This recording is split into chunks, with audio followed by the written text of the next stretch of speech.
Image-based abuse. Maybe you've heard of it, maybe you haven't. How about revenge porn? Well, whether or not you have heard or haven't heard of these terms, in today's day and age, this is a very important topic of conversation. So what is image-based abuse? This is when someone shares or threatens to share intimate images without the consent of the person in the photo. And this can include images that were taken with and without a person's consent. Image-based abuse is more than just revenge porn, as it more accurately represents the nature and harms of the non-consensual creation and distribution of sexual images or videos. Image-based abuse can include photos or videos of a nude person, a person whose breasts or genitals are visible, a person engaged in a sex act, a person showering or bathing, upskirting and down blousing, which is taking photos up someone's skirt or down their top, and lastly, a person's face digitally added to a pornographic or sexualized image. This behavior is a form of abuse. It is used to threaten, harass, objectify, abuse, and coerce people. Unfortunately, 1 in 5 people have experienced image-based abuse. Those at heightened risk of abuse are Aboriginal and Torres Strait Islanders, LGBTQI people, people with a disability, and young people. While women and men are equally likely to report being a victim of image-based abuse, the perpetrators are most likely to be men. Furthermore, 1 in 3 young people aged 16 to 19 years report an experience of image-based abuse.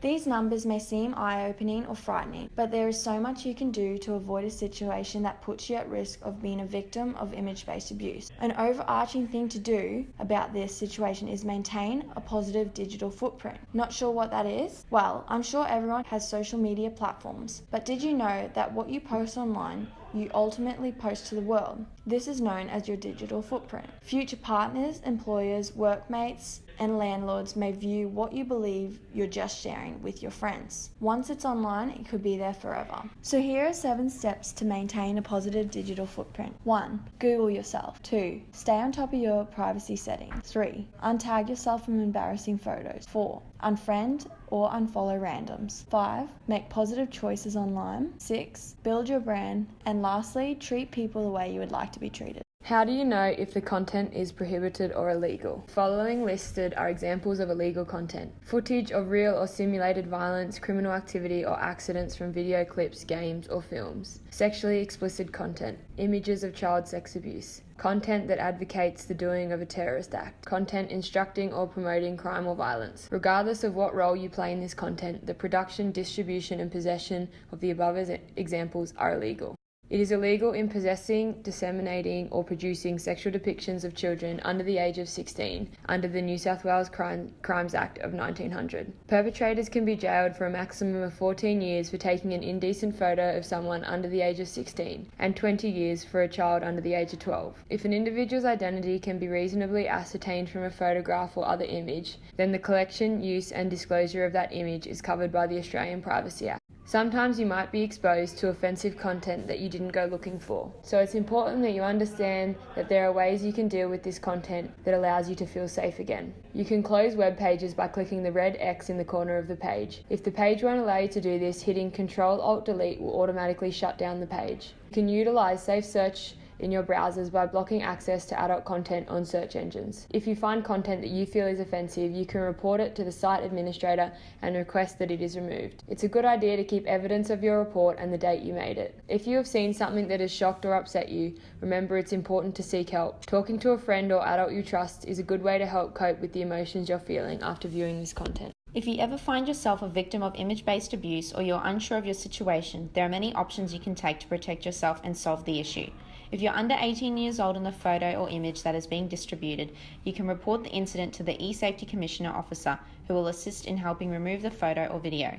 If you are over 18 years, you can either report the incident to Australian Cybercrime Online Reporting Network or contact the website or social media service where the photo appears and request for them to remove the images.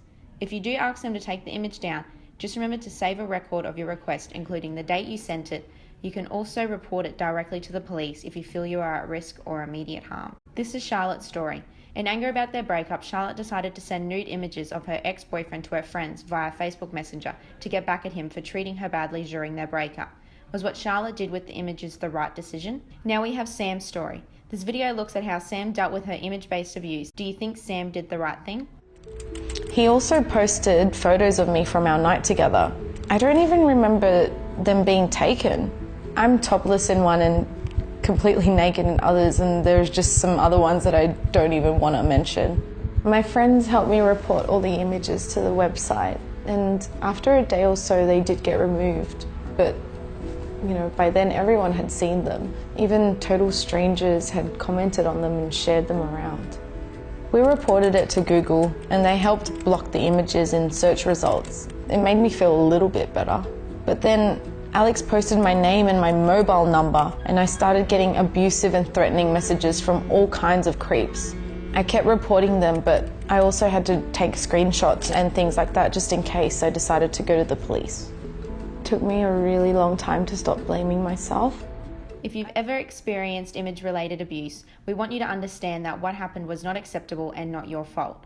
We want you to know that it is not okay that your trust was breached. How you feel after abuse is different for every person. Depression, anxiety, anger, and shame are common emotions experienced. It's important not to blame yourself and to stay positive. You will get through this. And most importantly, to seek help. Friends, family, school support networks, and medical professionals can all provide great support to you. Beyond Blue, Are You OK?, Kids Helpline, and Headspace are all positive ways for you to seek support.